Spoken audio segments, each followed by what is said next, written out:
The Kerala story 2 के makers को तगड़ा झटका। सुनवाई पूरी होने तक फिल्म रिलीज न करने का आदेश। क्या संजय लीला भंसाली को आया हार्ट अटैक? अस्पताल में हुए भर्ती। सामने आया बड़ा सच। और सलीम खान की तबीयत पर भी निकल कर आया एक बड़ा अपडेट। नमस्कार दोस्तों, आप देखना शुरू कर चुके हैं Bollywood top headlines of the day. तो चलिए अब इन्हीं खबरों को और इनके अलावा और बहुत सारी खबरों को थोड़ा विस्तार से आपके सामने रखते हैं। साल 2023 में आई विवादित फिल्म द केरला स्टोरी के sequel the Kerala story 2 goes beyond को लेकर विवाद जो मचा हुआ यह थमने का नाम नहीं ले रहा है। फिल्म के पहले पार्ट की रिलीज पर भी काफी विरोध हुआ था, आप जानते ही हैं, और अब इस फिल्म को लेकर भी काफी विरोध हो रहा है और मामला कोर्ट की दहलीज तक जा पहुंचा है। केरल हाईकोर्ट में चल रही सुनवाई के बीच फिल्म के मेकर्स को तगड़ा झटका लगा है। केरल उच्च न्यायालय ने बुधवार को the Kerala story 2 goes beyond के निर्माताओं को निर्देश दिया कि वो फिल्म को तब तक रिलीज न करें जब तक कि रिलीज को चुनौती देने वाली याचिकाओं पर अंतिम सुनवाई और निर्णय नहीं हो जाता। न्यायमूर्ति बेचू कुरियन थॉमस ने यह टिप्पणी तीनों याचिकाओं पर सुनवाई करते हुए की, जिनमें सीबीएफसी द्वारा जारी किए गए सर्टिफिकेट को रद्द करने की मांग की गई थी। याचिकाकर्ताओं में आरोप लगाया है कि फिल्म केरल राज्य का गलत परिदृश्य दिखाती है और सांप्रदायिक सद्भाव को बिगाड़ सकती है। कोर्ट की सुनवाई में वरिष्ठ अधिवक्ता एस श्री कुमार ने बताया कि फिल्म इस शुक्रवार यानी 27 फरवरी को रिलीज होने वाली है और इसके ओवरसीज डिस्ट्रीब्यूशन राइट्स पहले ही बेचे जा चुके हैं। न्यायाधीश ने कहा कि वो सभी पक्षों की बात सुनेंगे और सुनवाई पूरी होने तक फिल्म की रिलीज स्थगित की जाए। कोर्ट ने अपने बयान में कहा कि आप फिल्म की रिलीज अभी टाल सकते हैं।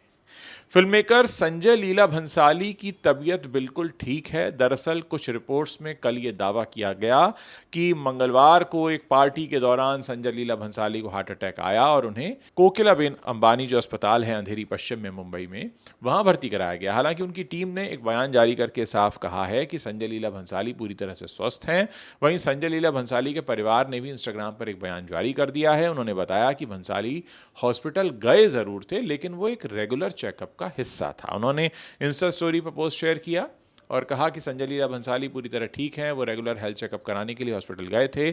चिंता की कोई बात नहीं है। आप सभी के प्यार, चिंता और प्रार्थनाओं के लिए धन्यवाद। आपको बता दें कि संजय लीला भंसाली के सिनेमा की एक और मजबूत कड़ी उनके महिला किरदार रहे हैं और उन्होंने गंगूबाई काठियावाड़ी में, आलिया भट्ट ब्लैक में रानी मुखर्जी और हम दिल दे चुके सनम में ऐश्वर्या राय जैसे किरदारों के जरिए साबित किया है कि उनकी एक्ट्रेसेस केवल ग्लैमर के लिए नहीं बल्कि संघर्ष और शक्ति के प्रतीक के रूप में जानी जाती हैं। वो अपने एक्टर्स को उनकी सीमाओं से परे ले जाकर उनसे करियर की सर्वश्रेष्ठ परफॉर्मेंस निकलवाते हैं और इसीलिए उनका लोहा हर कोई मानता है। हाल ही में नेटफ्लिक्स पर रिलीज हुई उनकी series Heeramandi the diamond bazaar ने भी ये साबित किया कि उनकी भव्यता किसी बड़े पर्दे की मोहताज नहीं है। चलिए बात करते हैं आकांक्षा चमोला की। ये जो हैं ये इन दिनों काफ़ी चर्चा में बनी हुई हैं।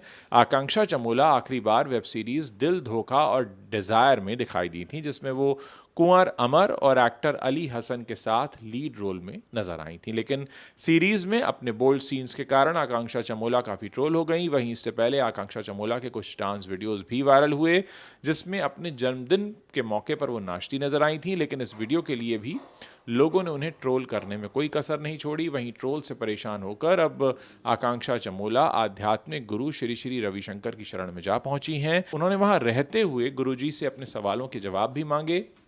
आकांक्षा चमोला ने श्री श्री रविशंकर से सवाल किया कि क्या आज के वक्त में उदास रहना या फिर गंभीर दिखना ज़रूरी हो गया है या आम हो गया है? क्या खुलकर खुशी मनाना लोगों को खटकने लगा है? तो आकांक्षा चमोला ने गुरुजी से कहा, तो उन्होंने ये कहा कि मुझे नहीं समझ में आता कि जब मैं खुश रहती हूँ या अपनी खुशी बांटने की कोशिश करती हूँ तो लोगों को परेशानी क्यों होने लगती है? लोग इतनी नेगेटिविटी क्यों फैलाने लगते हैं? आकांक्षा चमोला के इन सवालों को लेकर श्री श्री रविशंकर ने भी जवाब दिए। उन्होंने पहले तो आकांक्षा की बातों को सुना और फिर सलाह दी कि दुनिया में लोग तो हमेशा कुछ ना कुछ कहेंगे ही, उनकी बातों से आप अपने अंदर के सुकून को ख़राब मत होने दीजिए। कहा भी जाता है कि दुनिया का सबसे बड़ा रोग क्या कहेंगे लोग, और इस चक्कर में बहुत से लोगों का जीवन बर्बाद हो जाता है। चलिए आगे बढ़ते हैं, बात करेंगे बॉलीवुड से एक बड़ी राहत भरी खबर सामने आई है। सलीम खान साहब, सलमान के पिता, जिनकी तबीयत को लेकर पिछले कुछ दिनों से चिंता बनी हुई थी। अब एक्ट्रेस डेजी शाह ने ये जानकारी दी है कि वो खतरे से बाहर हैं। सफल सर्जरी के बाद उनकी हालत स्थिर है और फिलहाल उन्हें आईसीयू में डॉक्टर्स की निगरानी में रखा गया है। डेजी शाह ने हाल ही में पत्रकारों से बातचीत के दौरान बताया कि वो लगातार सलमान खान और उनके परिवार के संपर्क में हैं। उन्होंने कहा कि सलीम सर अब ठीक हैं, उनकी हालत स्थिर है, सर्जरी सफल रही है और वो फिलहाल ऑब्जर्वेशन में है। सबसे राहत की बात यह है कि अब वो खतरे से बाहर हैं। आपको बता दें कि सलीम खान को 17 फरवरी के दिन मुंबई के लीलावती अस्पताल में भर्ती कराया गया था। डॉक्टर्स ने बताया कि उन्हें मामूली ब्रेन हैमरेज हुआ था, जिसके बाद एक छोटा सा मेडिकल प्रोसीजर किया गया। अक्षय कुमार की बात करते हैं। अक्षय कुमार की अपकमिंग फिल्म भूत बंगला की घोषणा के बाद से ही ये प्रोजेक्ट लगातार सुर्खियों में बना हुआ है। इस हॉरर कॉमेडी के जरिए अक्षय कुमार और निर्देशक प्रियदर्शन की हिट जोड़ी करीब 16 सालों के बाद बड़े पर्दे पर एक साथ लौट रही है। इससे पहले दोनों ने हेरा फेरी और भागम भाग जैसी फिल्मों में साथ में काम किया था, जिन्हें आज भी काफ़ी पसंद किया जाता है। ऐसे में भूत बंगला को लेकर दर्शकों में काफ़ी उत्साह है।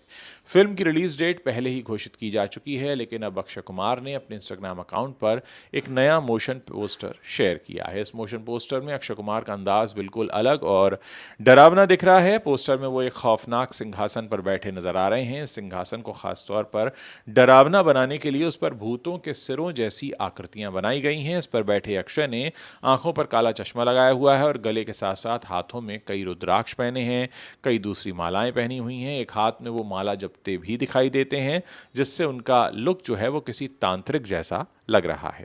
उन्होंने धोती पहनी हुई है। बैकग्राउंड में हल्का अंधेरा है और धुंधला माहौल है, जो इस सस्पेंस को बनाए रख रहा है। इस पोस्टर को शेयर करते हुए अक्षय कुमार ने एक मजेदार कैप्शन भी लिखा, जिसमें फैंस की जिज्ञासा को इसने बढ़ा दिया है। कैप्शन में लिखा गया है, 10 को देंगे 10 तक, इंतजार करो तब तक। भूत बंगला फिल्म 10 अप्रैल को रिलीज होने वाली है।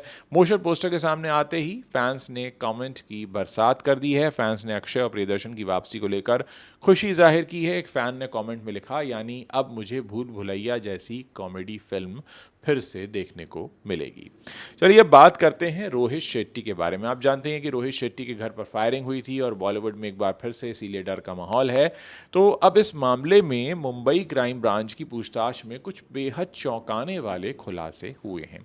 जांच में ये बात सामने आई है कि देश की दो सबसे सुरक्षित मानी जाने वाली जेलों यानी दिल्ली की तिहाड़ जेल और मुंबई की आर्थर रोड जेल में असल में इस पूरी वारदात को कोऑर्डिनेट किया गया था। यानी इस जेल में रहते हुए लोगों ने इस वारदात को कोऑर्डिनेट किया था। हरियाणा और उत्तर प्रदेश से गिरफ्तार किए गए आरोपियों ने पुलिस को बताया कि साजिश के तार लॉरेंस बिश्नोई गैंग के गुर्गों से जुड़े हुए हैं। पुलिस के मुताबिक रोहित शेट्टी के घर पर फायरिंग करने की मुख्य जिम्मेदारी आगरा मॉड्यूल को दी गई थी। इस मॉड्यूल में शूटर दीपक चंद्रा मुख्य भूमिका में था। जांच में खुलासा हुआ कि दिल्ली की तिहाड़ जेल में बंद लॉरेंस गैंग के सदस्य गोलू पंडित ने इस पूरे मॉड्यूल का कोऑर्डिनेशन किया था। गोलू पंडित और शुभम लोनकर के बीच पुराना परिचय था, जिसके चलते शुभम ने गोलू को फायरिंग के लिए नए लड़कों की भर्ती करने का काम सौंपा था। शूटर्स की भर्ती की प्रक्रिया काफी सोची समझी थी।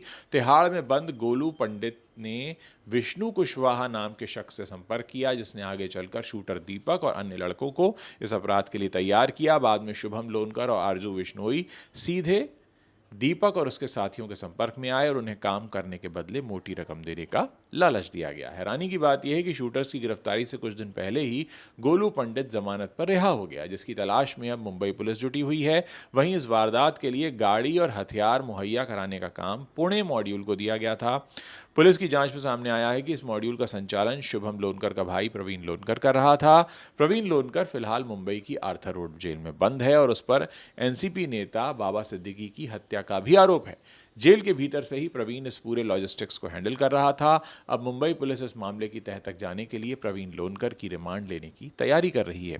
दोस्तों, जो पूरा का पूरा मामला है कि लॉरेंस बिश्नोई किस तरह से जेल में बंद है और उसके बाद भी वो इस तरह की घटनाओं को अंजाम दे रहा है, ये अपने आप में हमारे देश की जो कानून व्यवस्था है उस पर एक बहुत बड़ा प्रश्न चिन्ह लगाता है कि उन लोगों की बात तो छोड़िए जो जेल में नहीं हैं और गलत काम करते हैं, पकड़े जाते हैं।